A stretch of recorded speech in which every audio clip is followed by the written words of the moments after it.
Good morning, everyone. I hope you're having a beautiful day in the Lord. It's Memorial Day, and I hope you have something nice planned for today.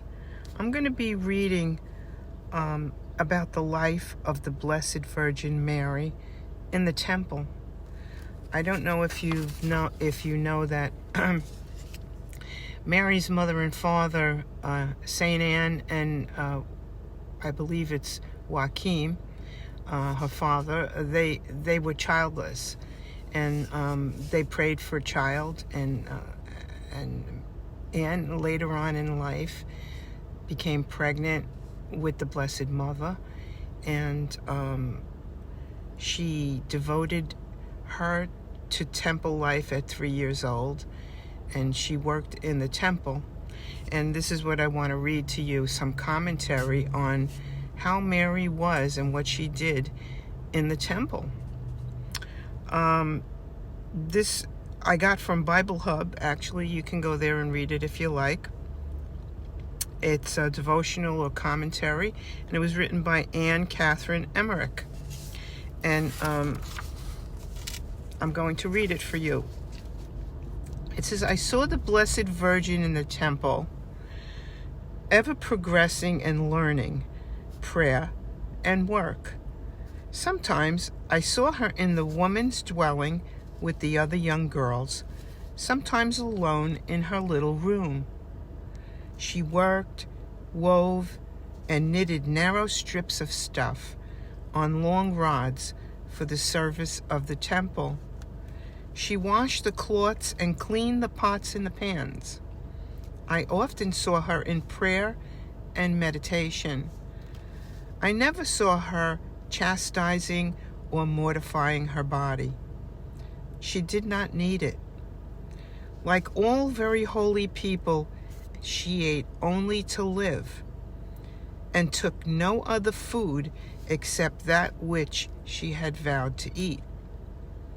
Besides the prescribed temple prayers, Mary's devotions consisted of an unceasing longing for redemption, a perpetual state of inner prayer, quietly and secretly performed. In the stillness of the night, she rose from her bed and prayed to God. I often saw her weeping at her prayers and surrounded by her radiance. As she grew up, I always saw that she wore a dress of a glistening blue color. She was veiled while at prayer, and also wore a veil when she spoke with the priests or went down to a room by the temple to be given work or to hand over what she had done. There were rooms like this on 3 sides of the temple. They always looked to me like sacristies. All sorts of things were kept there, which it was the duty of the temple maidens to look after, repair, and replace. I saw the Blessed Virgin living in the temple in a perpetual ecstasy of prayer. Her soul did not seem to be on the earth, and she often received consolation and comfort from heaven. She had an endless longing for the fulfillment of the promise, and in her humility hardly ventured on the wish to be the lowliest maidservant of the Mother of the Redeemer. Mary's teacher and nurse in the temple was called Noemi. She was the sister of Lazarus's mother and was 50 years old. She and the other temple women belonged to the Essenes.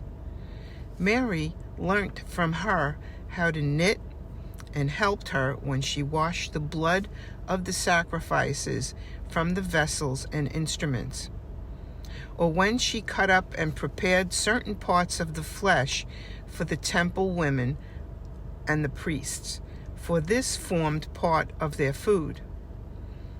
Later on, Mary took a still more active part in these duties. When Zechariah did his service in the temple, he used to visit her, and Simeon, was also acquainted with her. The Blessed Virgin's significance cannot have been quite unknown to the priests.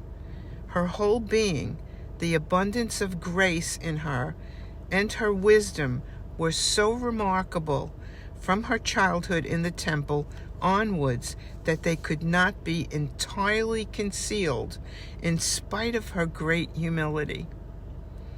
I saw aged holy priests filing great scrolls with writings about her, and I have been shown these scrolls, lying with other writings, though I cannot remember at what period they were.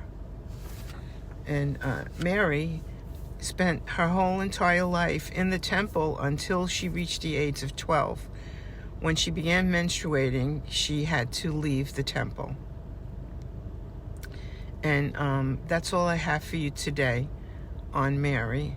I'm gathering some more information since I believe she is such a great role model for women, and we don't hear very much about her in Scripture. So we need to know. We need to know about these things. The information is out there. Doesn't mean that it's not valid because it's not canonized. It's out there. If you want to know, you can find it. So I'm doing some research, and when I find some more, I will bring it to you. God bless you. Have a beautiful day in the Lord. Shalom.